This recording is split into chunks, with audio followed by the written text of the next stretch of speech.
Jimmy's Grille. Sheriff Jeff Christopher, thanks for coming. Greetings. Thank you. Greetings, yes. Okay, so maybe some of the people watching don't know, there's an ongoing battle between Sussex County Sheriff and Delaware Legislature and Sussex County Council. And you just kind of bring us up to speed where this kind of started. Well, let me introduce the idea, this misnomer that none of the guys are trained on the sheriff's office. All but one of the deputies have had a full career of law enforcement, including myself. In fact, I'm still a law enforcement officer. And how many deputies do you have? Right now, we're down to 4. Okay. So yourself and 4 deputies. And they all came from either the Delaware State Police, the feds, the federal agencies. That I have one deputy that came with the last administration that actually didn't have law enforcement experience prior to me coming in. But everyone else is either from the state police, Delaware State Police. I'm the only. There's myself and Deputy Smith is from Maryland. We're Maryland certified police officers for a full career, and that's. To dispel the rumors that we're not trained and we have more. I think we added it up one time. We had right around 180 years of experience within the office, working in the office in law enforcement. Wow. So now since then we've lost a couple deputies due to the budget and what have you. But there's some controversy in the office. Now when I became elected in 2010, I wanted to make the sheriff's office a full depending sheriff's office, whereas the people could depend on the sheriff to do certain things for them that are problematic in the county. One of the things I wanted to do was to concentrate on crime prevention, because one of the things I learned as a chief of police in Maryland was that there's little to no effort put into crime prevention that really works to prevent crime if the people know how to deal with crime and all the challenges that come along with it. Okay, so I just want to stop you for a second. You were a chief of police in Maryland. Sure. Okay, so you definitely come from a background, so I'm guessing you don't just go in on your first day and become chief of police. You've worked your way up through the system. From the academy 25 years later, and I've worked at the sheriff's office, which is the county level in Maryland, municipal level, and also the state level. Okay, all right. Sorry, go ahead. That's quite all right. And there's a lot of people who don't know that. They know that I have a background in policing, but they don't know to what extent. So I've done the full, all the way up the scale to actually be the leader of the department, chief of police. So I've got all the training and all the expertise and knowledge under my belt. In fact, I'm still certified there, so I still go back and work as a certified police officer there. So I keep myself up to date with what's going on. I'm required to keep up a yearly in-service training, so I know what's going on as far as crime and that's concerned. But crime prevention is one of the things that I had a forte in, and I can tell you that it works. When you are able to speak to people and talk to them about what they can do to avoid becoming a victim of crime, there's so much that it changes. For instance, the posture or somebody's walking across the parking lot at night, just by the way they handle themselves, body language, that sort of thing. Criminals will target that. And that's some valuable information that's not getting out there. And I think we can reduce crime with that. And that's what I wanted the sheriff's office over here to do, is be in touch with the people to get involved in it in that respect. Now, as far as the deputies, I asked not long ago for some certification and training with the deputies. I want them fully trained and certified to be able to handle a situation because they've come upon these things in the past. There was a report put out by the county council, a 64-page report, that basically said that my deputies didn't handle certain situations right, and I refute all that information because basically it was collected without my knowledge. It was presented to the legislature, and the legislature looked at this and said, what of this situation? And if we were to gather those persons involved of those allegations here today, they will tell you that everything that was put in those papers and that report is just simply not true.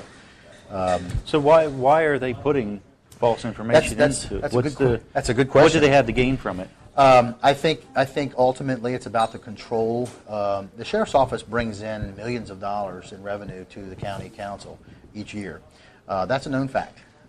We brought in a little over $4 million this year. In what way does the county bring revenue in, or the sheriff bring revenue in? Foreclosures mainly, civil process, the fees that are charged to the persons and or attorneys that are involved in the situations that have to go in and depend on the courts to be able to reach the clientele and persons involved in the adjudications, whether it be civil or criminal. Mm-hmm. We were involved with family court here recently, and we were told, or I was told by the county, that they're going to do everything they can to take that and usurp that responsibility from family court away from us. I wanted to know why, but I could figure it out. The reason they didn't want us involved in it is because it's a volatile situation when you're dealing with family violence. Everybody knows that domestics are one of the biggest problems in the country.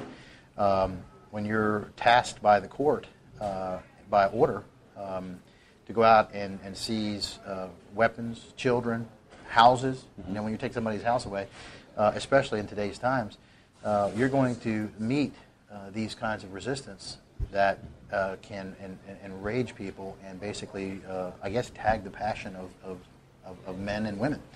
And when you get to that point, you need the training and expertise and certifications to be able to understand what's going on in the system and how to handle those things. And for anyone to say that it's not dangerous for a deputy sheriff to go out and serve a paper, all they have to do is go and look. We just had one killed, the sheriff himself, killed in Minion County, West Virginia, and he was simply basically sitting in his car.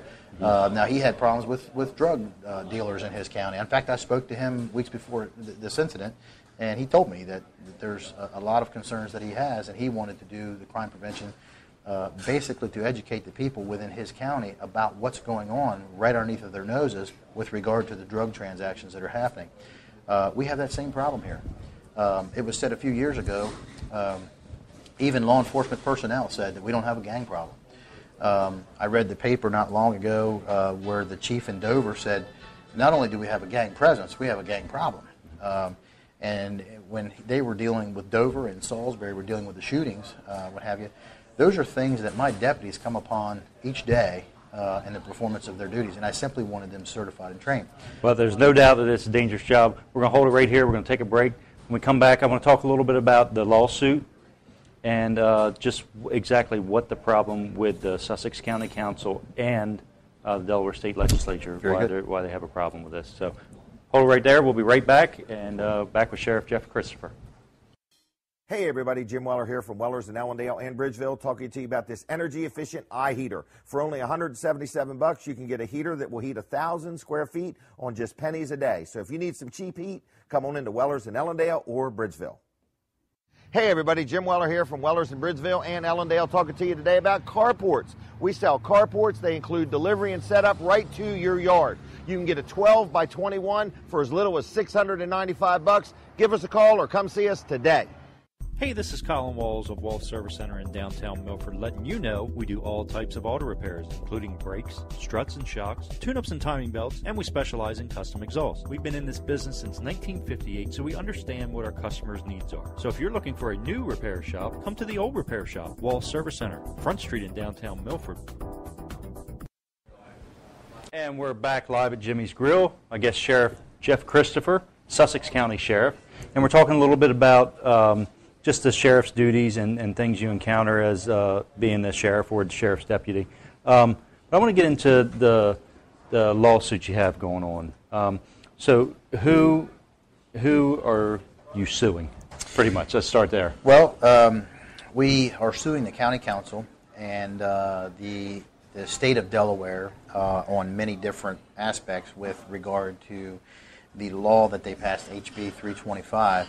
That we believe was wrong in so much as if you looked at, for instance, Title 11, and I'll use that example, where it describes the state police. And Title 11, Section 8302 says that the state police shall be the conservators of the peace throughout the state. And prior to 2007, that particular section said that it actually said that the Delaware State Police shall be the conservators of the peace, and they shall have police powers like the sheriff, constables, and other police officers. When you look at the definition section, even up until HB 325 changed everything. They had to change 11, 12 titles in the Delaware Code in order to be able to get this law to pass. That tells you something right there, that they went after everything the sheriff was, maybe by tradition wasn't practicing, but when you tie your arm down to your body, it doesn't cease to become your arm. In fact, the people elect the sheriff to protect them. That's what a conservator of the peace does. In fact, that's why they describe the state police as conservators of the peace. When we looked at these things, we looked at throughout the title, and we looked across the country, we looked across the land, we sought to find the definition of conservator of the peace, because in Article 15 of the Delaware Constitution, it says that the sheriff is a conservator of the peace. Now, when they created that Constitution, there was no such thing as a state police. And it describes, in that section, it describes the Attorney General and the judges along with the sheriff. Now, if you think about that, that's a system of government. That's a system of jurisprudence where you have the sheriff arresting and bringing them to justice, the Attorney General is the prosecutor, and the judges are hearing the cases. That whole section pertains to the proper jurisprudence or jurisdiction that each one has as being conservators of the peace.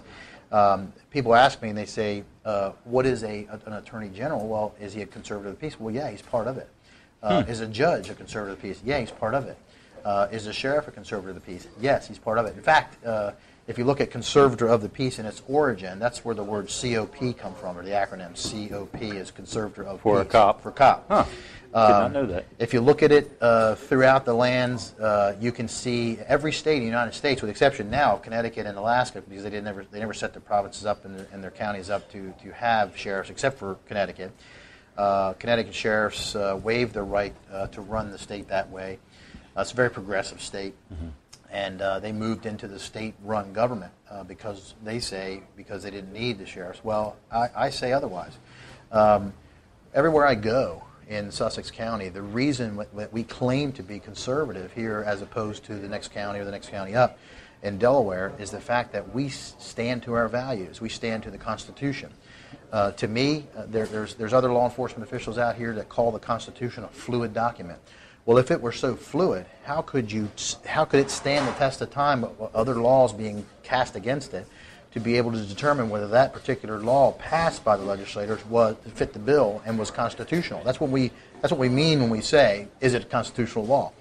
I say, by fiat, the legislators took this and they ran with it for the purposes of the county to be able to control the office of sheriff. Now, let me define one thing. We also noticed that the other two elected offices that are within the county, they call them row offices. And the only reason they call them row offices, and I'll tell you how that started, was they used to be in a row, one door beside the other, in the courthouse.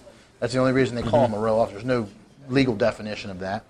But the sheriff was the only one empowered and mentioned in the Delaware State Constitution.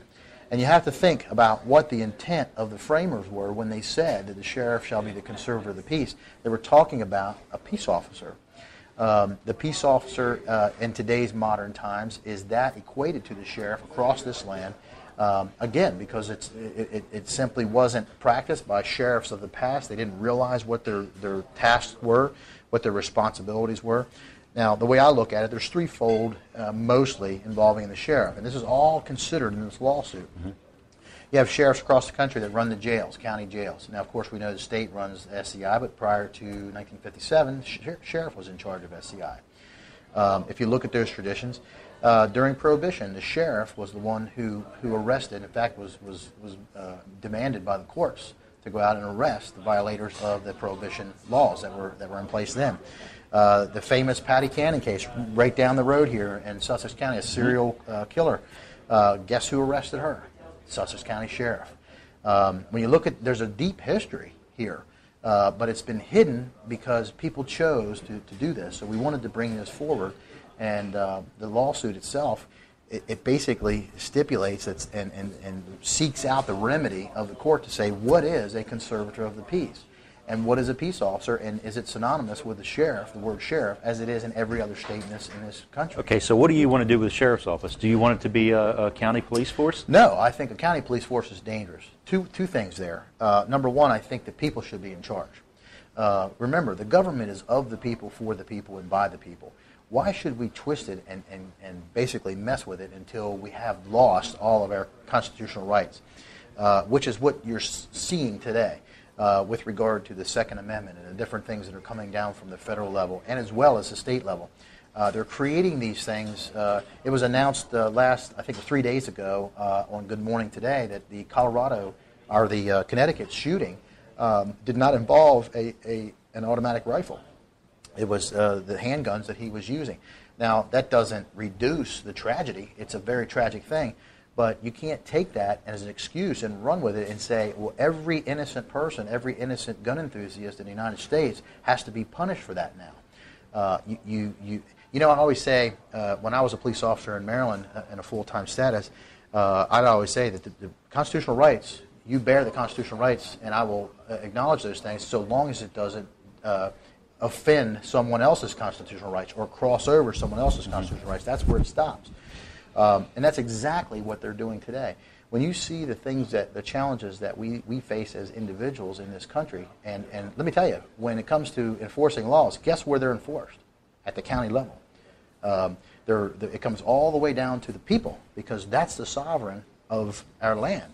The government is supposed to be under the thumb of the people. That's what our founding fathers set it up to be. Of the people, for the people, by the people.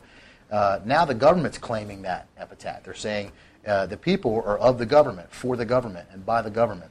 You know, and I see, it doesn't take a rocket scientist to figure it out, I see the intrusion of this government coming into our homes and basically invading our basic principles and basic rights and basic liberties, and they're not going to stop unless we, the people, stop them. And the sheriff was placed at the county level to be the balance of powers, just like it is in every other state. It's recognized by every other judge. You know, this is the first time in the history of the United States of America that any legislative body has ever made a law that declares a sheriff with no powers of arrest. Nowhere has it ever happened before. Wow. And it's good being first. Well, I'll tell you what. I look at it as an upside-down situation, and I'm seeking to fix it. That's why we're going to court. The recent ruling by the Superior Court, we believe, was wrong. Mm-hmm. We believe it wasn't considering every single thing that we presented.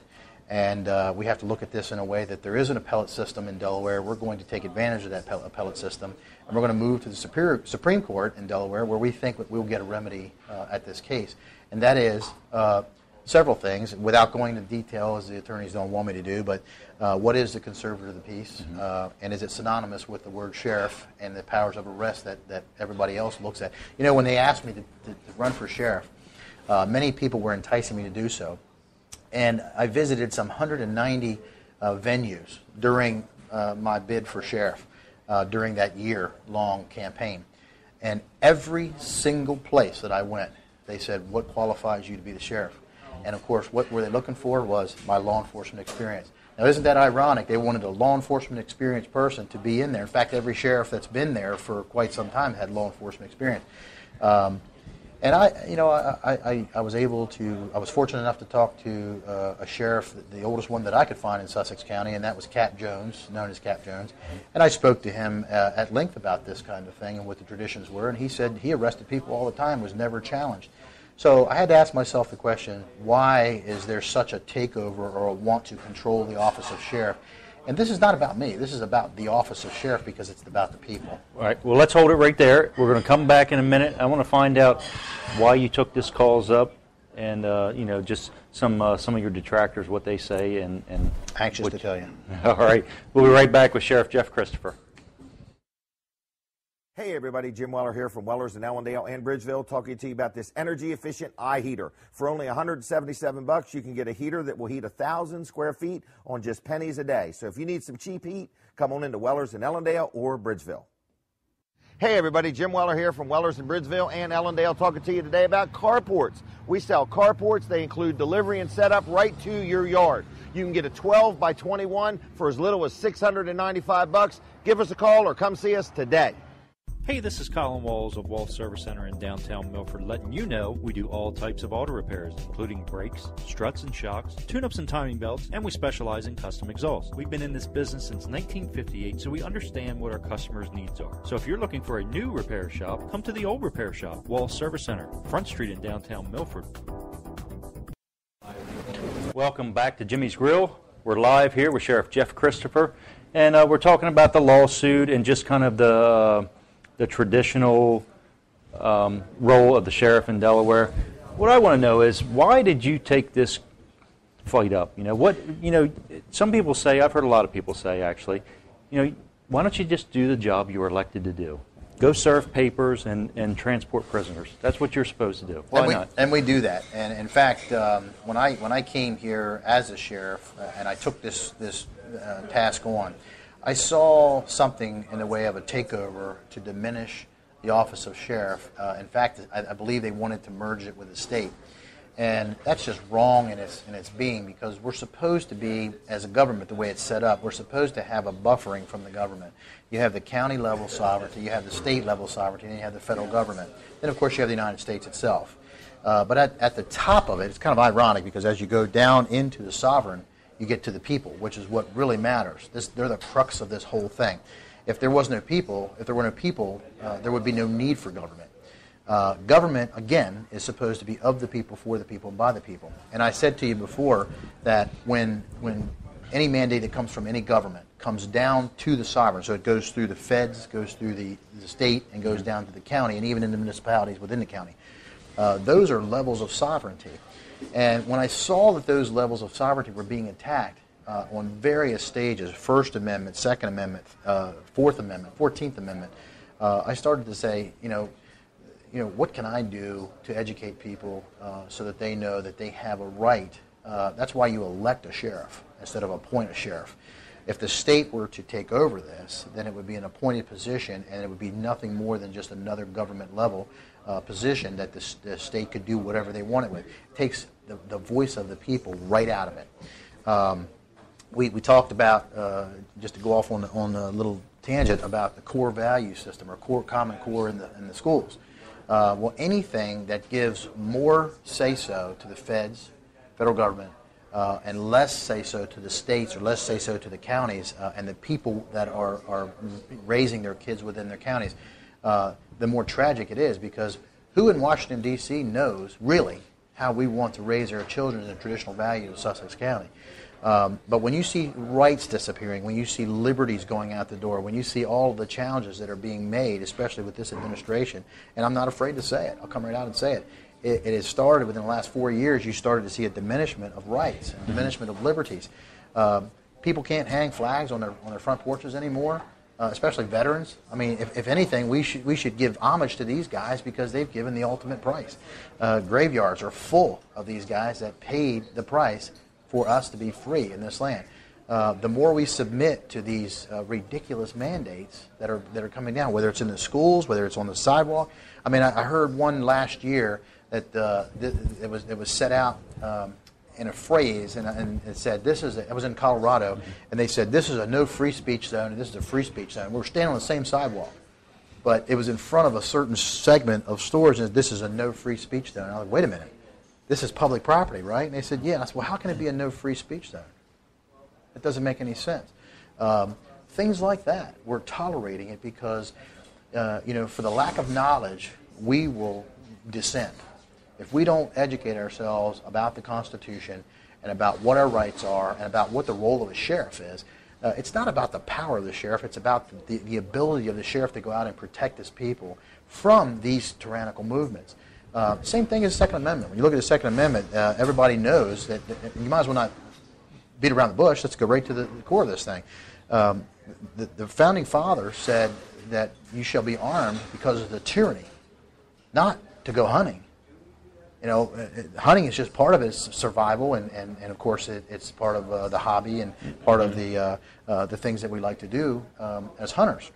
But I can tell you this: the Founding Fathers did not design the Second Amendment for hunting purposes. It's there because of the tyranny. What was it designed for? Tyranny. If we ever have to take the government back? If we ever have to take the government back to express our freedoms and our rights at the core center of the sovereignty, which is right in the counties. It's right down here where I'm talking about. Why is a sheriff elected?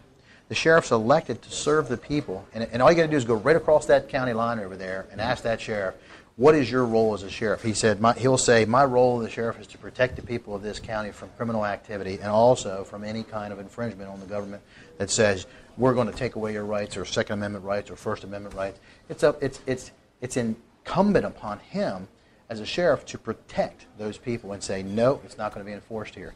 And if I may, I'll tell you about Colorado. Yeah.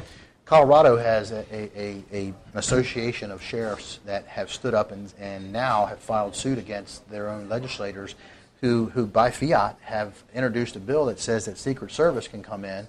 If the sheriffs don't enforce these laws, the Secret Services are granted police powers. Now, Secret Service was never intended to be the police, especially in the county. Mm-hmm. In 1994, Sheriff Richard Mack sued the Clinton administration over the Brady bill. They had federal agents that come into Graham County, Arizona, right next to Joe Arpaio, which is Maricopa County, Arizona, and they said, you're going to enforce these aspects of the Brady bill. And he said, no, I'm not going to do that because it's an infringement upon the rights of, and he's following his constitutional oath. He swore to protect that oath, just as I did, just as every sheriff does, just as every chief of police does, and it's their responsibility. That's why I said it's incumbent upon them when they take that office to defend. Now, do a lot of sheriffs understand it? No. It's an educational process. It is a process that goes on because we've forgotten it.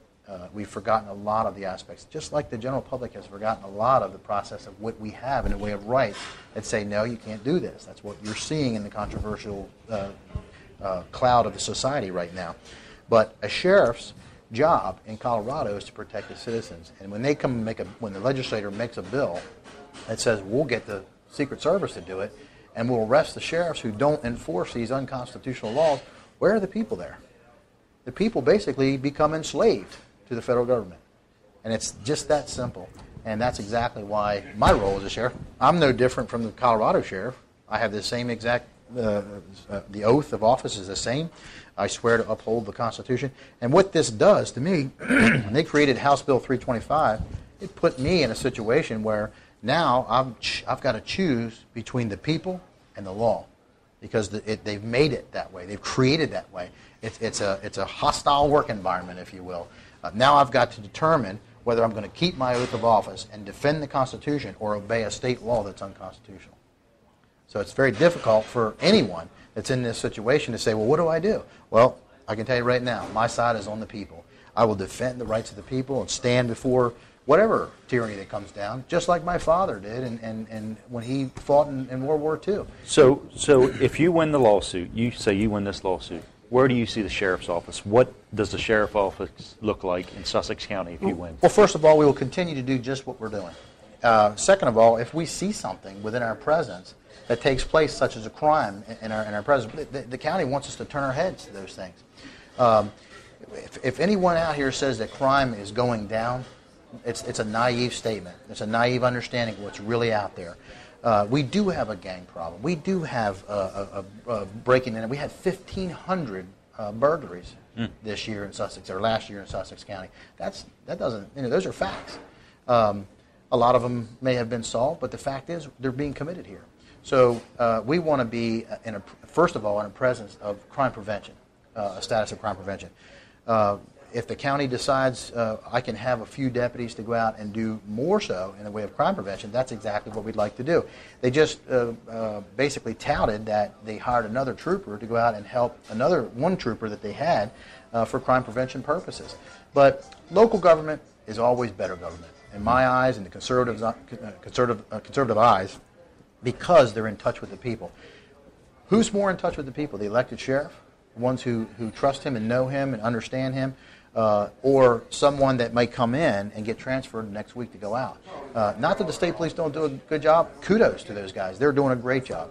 And I'll defend those guys, what they're trying to do. But I think their hands are full. We have to work together. It works together in every other state in the union. The state police and the sheriff work together. Why can't it work here? For whatever reason, the politics get in the way and the people suffer. So you see this as purely politics? I believe it is. There's no 100%, good reason. 100%. It's they want to control the office of sheriff like they've gotten away with for a number of years. The problem with it is that people have less say with any government action. And they accuse me of being bigger government. Well, one of the things is if we establish professionalism in the sheriff's office, and one of the county councilmen accused me of saying, well, it's going to be a $50 million agency before you know it. Well, I can't even get $50 from them. So if I go in there and say I want, I would like to have 50 men or 60 men, they're going to laugh me out of the council, and that's exactly what I don't want. I want it to be understood that if we need a deputy added now and again to handle the influx of people moving in here, where we can handle the courts better and stop overtaxing the state police and do the job that a sheriff is supposed to do, then I say, and by the way, we don't cost the county taxpayers $1. Everything that we bring in is basically from the courts and from the attorneys. We turn in $4.1 million this last year. And I think our operational budget was a little less than $750,000. So that's $3.5 million, $3.25 million that we gave to the county in the way of revenue. I'm not asking to change that. It can remain the same. Other than the training and professionalizing the office, which is what I put on my press card when I was running for sheriff. I want to professionalize this office and bring it up to par with every other sheriff's office that's around here. We can do, there's hundreds of jobs that we can do for the court to smooth the system of the court out. Right now, it's a nightmare trying to find people that are wanted in the county. But we come across them all the time. And that's just the whole irony of the whole thing. Well, that's the whole nature of your job with going out serving papers. Yeah. Well, the question was posed to me by a citizen here in Greenwood right after my neighbor was shot to death, he and his wife out on Route 16. Wow. They said, what if you were out there serving papers for the court and you come across a wanted person and you don't do anything about apprehending that person? If I call the state police, I might have to wait the amount of time for them to get there. What power do I have to detain them? Because they're saying I don't have the power. Whereas I could pick them up and bring them into Georgetown and drop them off the court, let them be handled by the court for that, basically affect the warrant itself. Now, it's ironic, too, because the court, the paper, the document that comes out of the court, to this day says, to any sheriff, constable, or police officer, you are hereby commanded to execute this warrant. So I know what this is. I know exactly what this is. This is a turnover, complete flip upside down of logic. If the people of Sussex County want it that way, I'll bow down. So do you expect this lawsuit to be finalized before your term in office ends? 2014 is the end? Is up for re-election? Yep. Okay. We anticipate at this stage, with the filing of the appeal, we anticipate that we'll probably hear the case before the year's end. Okay. For this year, 2013. That's my hope. Okay. That's my hope. Okay, so on your re-election, that's going to be, the people will decide Absolutely. whether you did right or you did wrong Yep. in 2014. If the people, this is the thing, if the people understand what, instead of this propaganda that's being put out there by the county council and by other members of the government that are out there and certain supporters that they have, if they believe that the sheriff is going to cost them $50 million, then call me up and ask me. I'll give you the facts. I'll give you the truth. I'm not here to, listen, I'm a small farmer over here. I don't want my taxes being raised for Right. whatever reason. I understand. I get it. I get the lower taxes. I understand that. So consequently, I don't want a county police force that's controlled by the government. I think it should be controlled by the people. If we professionalize the office of the sheriff and put a real strong, good foundation and basis in the office of sheriff, then the people get to decide whether they want to add to it or not. And that might take 5 years, 10 years, 20 years, 25 years, whatever it might be, but it's the people's choice. Well, we got about 30 seconds left, so what's the best way to get in touch with you if somebody does have a question? They can contact me through Sheriff Jeff Christopher on Facebook anytime they want, pose a question. They can email me. My email is J. Christopher. My first name's initial J, last name Christopher, just like Christopher Columbus, and it's at SussexCountyDE.gov. SussexCountyDE.gov. And they can pose any question they would like. I'll certainly come to them face-to-face and explain it to them exactly what it is. Any person that detracts what I'm trying to do, ask them, explain what you're talking about, because instead of just buying into the story, ask them the facts about it, and you'll find out that it's not exactly what they think it is. You have a website or anything like that? We go off of, right now we're building the website. It's under construction, but CSPOA is one place, CSPOA.org. That's Constitutional Sheriffs and Peace Officers Association. They can go there and learn more information about the constitutional sheriff and his role. We also have the Institute on the Constitution. It's called the American View. They can go to Americanview.com and the Institute on the Constitution.org, and that is an organization that also defines the role of the sheriff in the way that it's supposed to be defined. Okay. And, of course, National Sheriffs. National Sheriffs Association will tell you what the role of the sheriff is. If you go there, that's NSA.com. They'll tell you .org rather, and they'll tell you exactly what it's about. All right. Well, Sheriff Jeff Christopher, Sussex County Sheriff. Thank you. Thanks for coming. We appreciate it. Coming right back, Anthony Joseph will be back with his special guest.